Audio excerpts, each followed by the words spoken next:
Voilà, c'est parti, très chers internautes. Balandi, Vision Plus Télévision, vous nous suivez de partout, comprenez. Au moins, déjà derrière Ngatozali, devant le tribunal, il y a Paix à Kinshasa, à Sosa. Alors, les lots comme Tolaka, nous voyons pour couvrir procès, ils ont proposé le révérend pasteur Sonny Kafuta. C'est lui qui se prétend toujours être représentant légal. Il y a Église, il y a Réveil, il y a Congo, contre trois personnalités à conseil de sages, pasteur Kajamar et autres. Oyo a fourni bango pona faux et usage de faux. Alors le pasteur Sonny Kafuta, le révérend Sonny Kafuta, Rockman, a toujours se prétendre que Aza président de l'église à Réveil à Congo, que Azo jure encore dans la légalité néwana parce que jusqu'à présent justice n'a et s'est prononcé non et notifié que Aza Lissousou représentant légal de l'église à Réveil à Congo. Alors Tolanda et puis Tokozong Asim.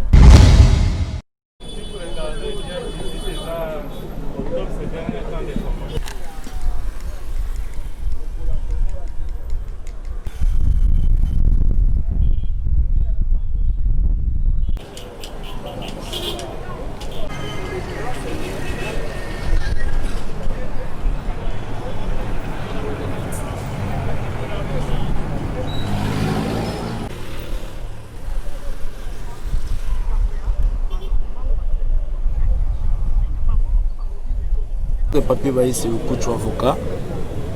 Le verrou d'assister dans une audience tout d'abord que je peux dire les hommes de Dieu congolais se sont miettés de telle sorte qu'ils sont venus en justice pour que la justice puisse les départager. Ça c'est de un. Les deux aujourd'hui, il était question de la saisine du tribunal. J'ai vite compris que l'autre partie, la partie citée avait soulevé un moyen qui est lié à la saisine. Le tribunal s'est déclaré non saisi à l'égard de tous les cités. On a eu à renvoyer pour régulariser la procédure à l'égard des cités. Le tribunal a déclaré saisi à l'égard de la partie citante. Ce qui est bizarre, c'est quoi? Les hommes de Dieu sont devenus trop lucratifs. Ça, c'est un procès de la honte. Donc, nous avons remarqué, l'autre partie a attaqué le PV en faux. Mais pourquoi pas?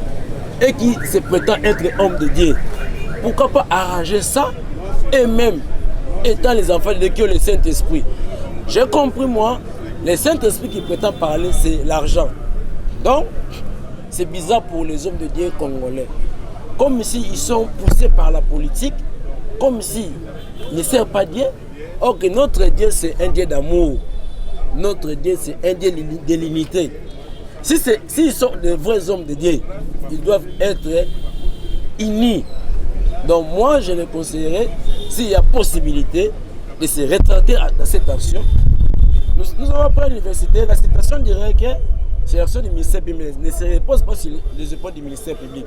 S'il y a possibilité que cette partie, si sont vraiment les hommes de Dieu, se retirent de la justice et appellent leurs frères qui puissent se retrouver autour d'une même table. Et là, le bon Dieu sera glorifié, j'ai dit. Oui. Réponse, c'est que vous avez deux aspects. Aspect iboso, et aspect spirituel. Bango, nyon so baza, basel nanzami. Likambo nyonso oyo esengeleleka na katikati na bango ezala ya mabe ezala malamu esengelaki bafanda basolola baluka kimia ndenge mukanda na nzambe ezoloba boluka kimia entre bino bana na nzambe. Deuxième volet, c'est que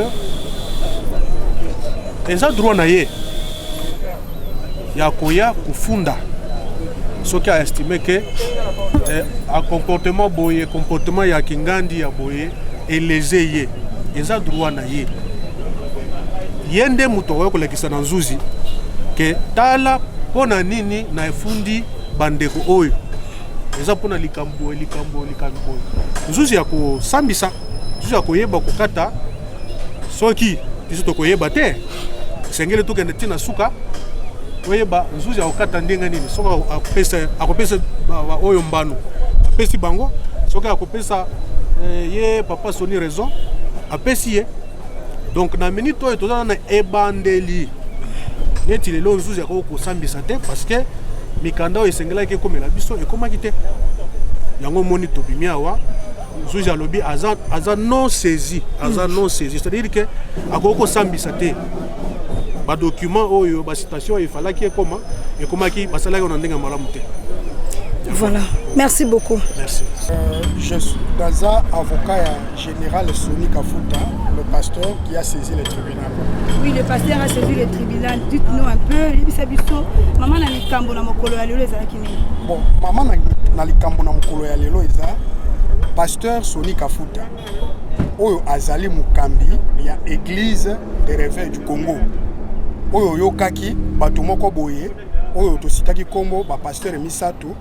Oyo basalaki mbeba bazui mikanda ya église de réveil du Congo bakamati yango bakei na chantier bango moko nde balobaki yango liboso ya tribunal bakei na chantier ko sala déclaration que mokambi ya église de réveil du Congo azali lisusu mokambi te yango pasteur tanga monaki makambo ndenge wana lokola ye azali tate ne aye ko saisir tribunal ya paix ya asosa pour ya poka savubu pour tribunal ata la déclaration oyo batoana oyo baza na pouvoir ate bakendaki na kati ya chantier ndenge bango moko balobi adresse wana eza ya bango te esika mikanda na bango oyo bakomaki adresse wana eza ya bango te eza chantier mais bakamataki mikanda oyo etali makambo ya kokamba église de réveil du Congo bake kobatama na chantier po bakende kokoma mikanda ya lokuta ke baza ba membre effectif po balongola mokambi ya église de réveil du Congo.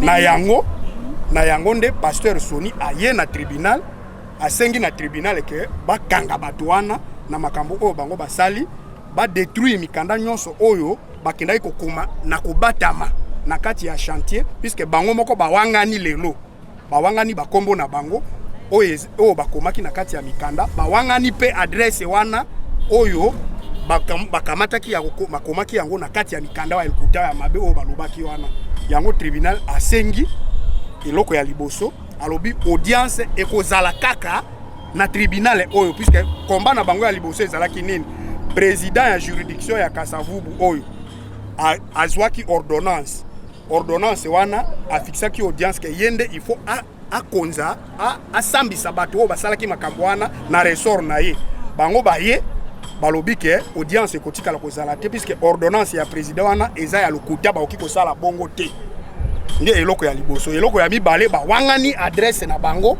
oyo bakendaki kosala ba déclaration ya lokuta wana ne président ya juridiction alobi lokola bino bowangani adresse na bino oyo esika bokendaki kokoma ba document ya lokuta boya mkolo ya le 13 po boya ko répondre na makambo ya mabe oyo bokendaki kosala oyo pasteur Sony Kafuta afundi bino le 13 kotindela bino mikanda na kati ya adresse ya bino oyo bino bopesi na kati ya greffe nde likambo ezali mama na likambo donc tolobaki tokozonga awa le 13 donc tolobaki le 13 tokozonga awa parce que tribunal elobi ke yenda aza compétent ya kosambisa bato wana oyo bazowanga na ba adresse na bango mais toyebi pe pasteur Sony Kafuta aza déjà suspendu toyebi ke Dodo Kamba nde ya koti na esika wana bon bino nde bolobi ke pasteur Sony Kafuta aza suspendu eza kaka bato wana oyo yo moni baye kosamba liboso ya bajuzi oyo bawangani ke bakomo na bango oyo basalaki acte ya suspension bawangani liboso ya tribunal ke eza biso te biso toza bakombo wana te donc bato oyo bukili mobimba eyeba ete bato wana oyo bakendaki ko suspendre pasteur Sony Kafuta moko na bango awangani kombo alobi na kati ya réunion wana kombo wana eza ya ngate donc ngai naza concerné te donc ndenge bakomi ko wanga na bakombo wana ezolakisa déjà mbeba oyo bango basali et que suspension wana eza na munoko eza bango kaka nde basali suspension est-ce que pasteur Dodo bakoki ko investir ye na kati ya chantier ndenge bato na ye oyo bachaki ye baye koloba liboso ya tribunal na kati ya chantier esika kiti eza te eloko moko ya kovanda eza te poussière kaka nde bake kobatama po bazwa décision ya kolongola mokambi ya église de réveil du Congo est-ce que ezalaka bongo donc makambo ya bango wana oyo basalaki na chantier wana tribunal oyo ako annuler yango à partir ya le 13 oyo bango bapesi ba adresse mususu puisque mokili mobimbo feye bake tala bato oyo bakendaki ko destituer pasteur Sony Kafuta bakomi ko wangana na bakomo na bango liboso ya bajuzi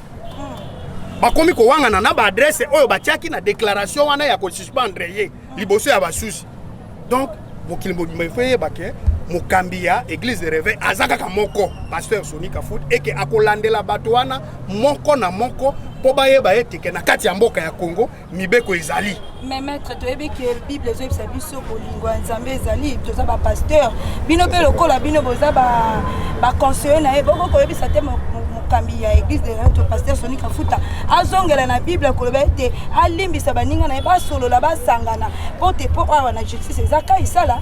Bible elobi ete kolimbisa moninga eza malamu mais kaka Bible elobi ke soko ovani na kati ya mokili oyo il faut kotosa mibeko ya leta. Pasteur Soni Kafuta azali mutu oyo aza mokambi ya église de réveil du Congo akoka kobanda ko bomba bato oyo baza kobata makana baka chantier pona kosalaka mabe na bato na kosalaka ba infraction oyo leta alingi te. Ye akoki eza compétence ya pasteur ete ya ko bomba ba oyo bazo commettre bambeba liboso ya leta. Donc toto sa Bible mais toto sa pe leta puisque leta ezaka kanzambe nde asala leta. Donc mokambi akoki kozala abana ko bomba bato bazo sala kambeba bawanga na kabakomo na bango liboso ya ba juge alors que bazo sala kamabe na bokili mobimba.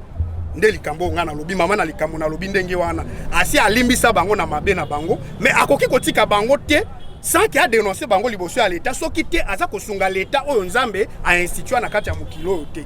Nde likambo ngana pesi réponse yango wana kamati mikanda ya lokuta ya église de réveil du Congo pe basali déclaration liboso ya presse basali déclaration liboso ya ministère ya justice balobi ke ba destituer balongoli mokambi ya église de réveil du Congo na poste na ye contrairement na ndenge ba statut na bango elobelaka ba violer statut ba kamati ba ke ko batama na kati ya chantier ba komi mikanda ke biso tolongoli Soni Kafuta na chantier kiti ezate eloko moko ezate poussière na poussière ba kamati ba batami wana ba komi mukanda na kombo ya église de réveil du Congo alors que église de réveil du Congo ezana ba kambi oyo Soni Kafuta za numéro 1 conseil de sage pe ezali au lieu bazela ba kambi ya église de réveil ba koka kopesa discipline soki mokambi na bango moko asali mbeba bazeli yango te kaka ba individu wana ba kamati décision ba ke koloba ke tolongoli ye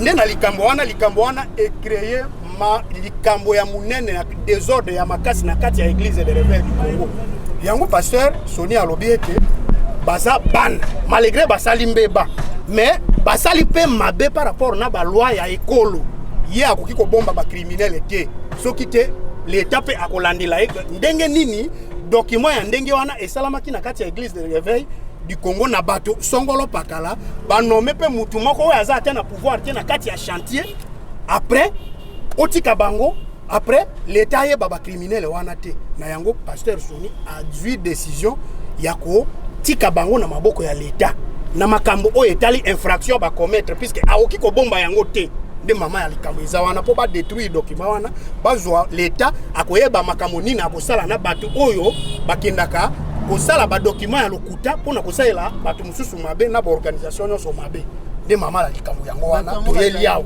esali biso bien esali biso elengi po ba église nyonso ya République démocratique du Congo bayeba que andeko bazosala désordre na église ya réveil ya Congo oyo bouti koyoka ba cité ba kombo na bango ba pasteur Kajamar ba pasteur tout ce que vous avez écouté et ba ye awa na tribunal ba komi konier ba kombo na bango ya liboso on dit que le tribunal droit est bien on dit justice ya malamu ya mibale ba nié na ba adresse na bango place au balobi que non ba destituer évêque général Soni Kafuta lelo tozo ça ba pasteur église ya réveil du Congo ezaka ka église ya réveil moko nazoloba a qualité ya porte-parole ya église du réveil du Congo na province ville province ya Kinshasa mandaté lelo oyo makambo ekoti na justice église bazo tchango na désordre dozo comprendre qui est derrière ces histoires là pour na ko diviser lelo église.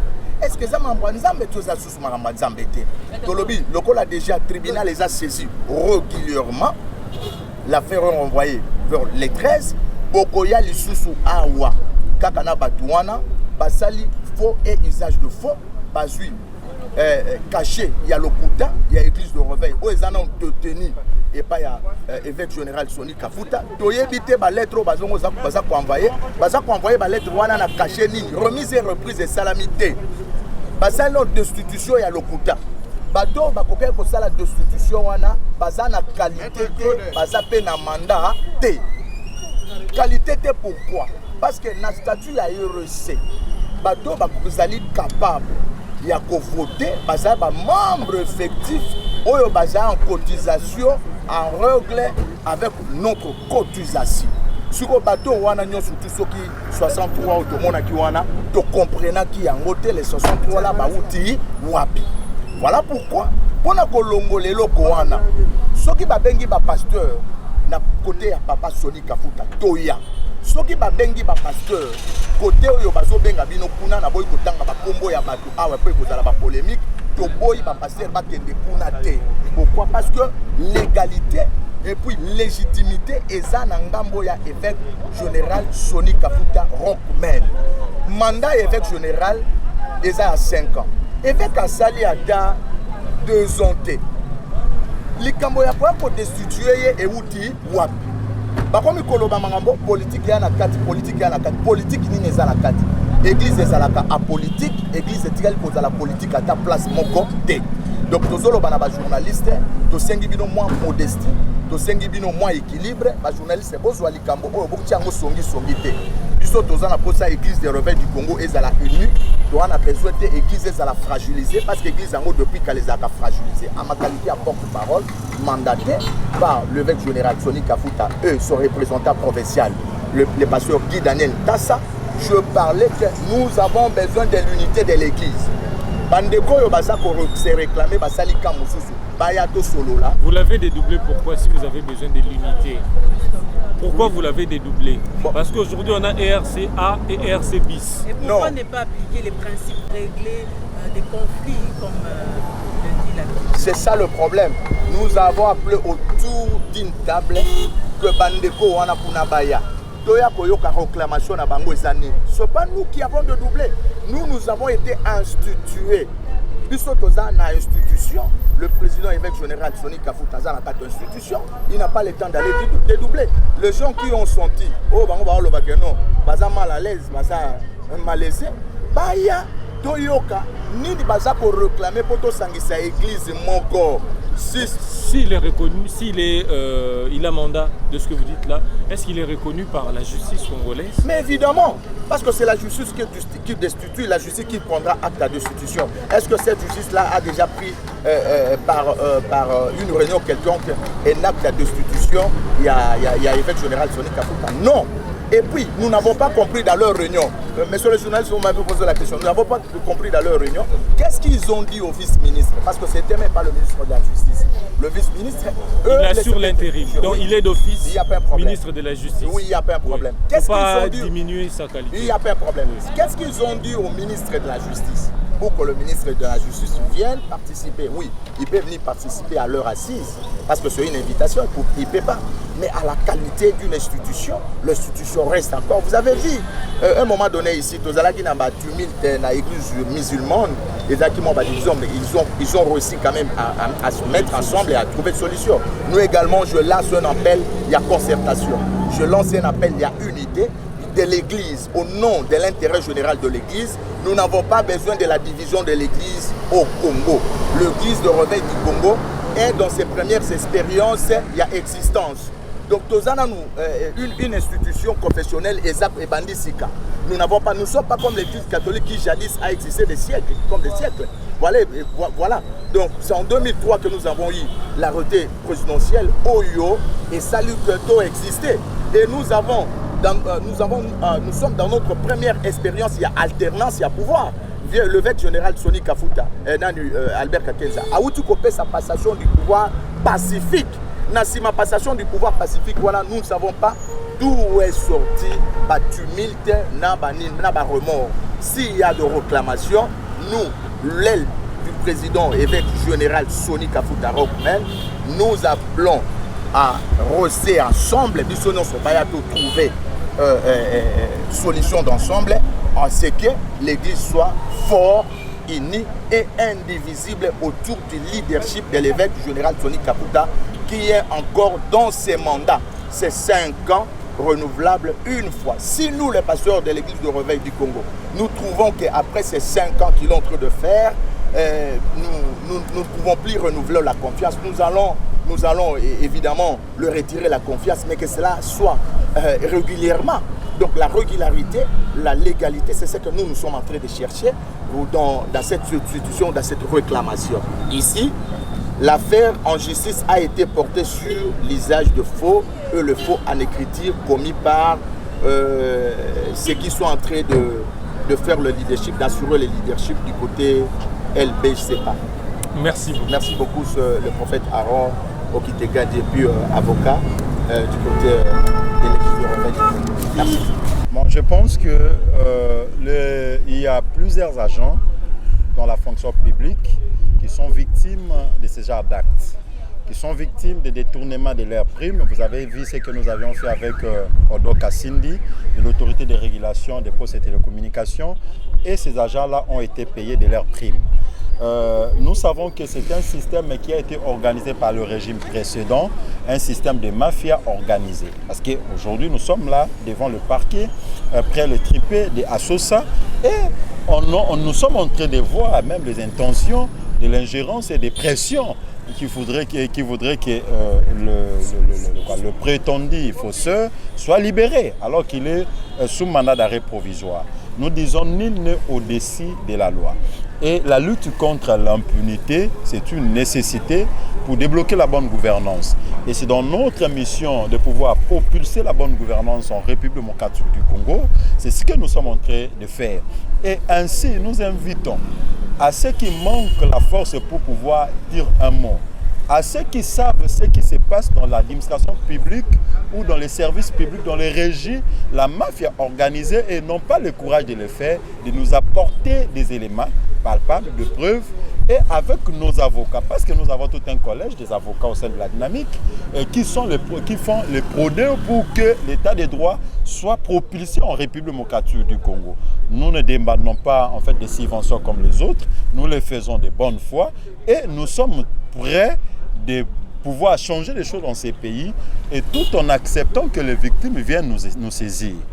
Et ces gens-là qui pensent qu'ils sont victimes de violations de leurs droits, où ils travaillent, où ils voient que les lois sont violées, sous silence absolu des autorités publiques, qu'ils viennent nous saisir. Nous savons comment est-ce que nous procédons avec Dieu. Nous allons léguer les droits aux faibles. Voilà, très chers internautes, Bouti Kolanda, 200 de cloche, parce que Bussot a parti prité, Bouti Kolanda, partie citée, partie citante, c'est prononcé, Pessi Bavina Bango, mais le procès à l'élo, ils allaient sur démarche. Côté la irrégularité, côté balobi pasteur ana bawangani bakombo na bango, parce que la justice peut comme on sait comment mabé, par exemple on a Lionel, Léonel, ils ont déjà erreur. Alors le procès Moussou que vous allez fixer très prochainement. Alors vous allez brancher sur Vision Plus Télévision.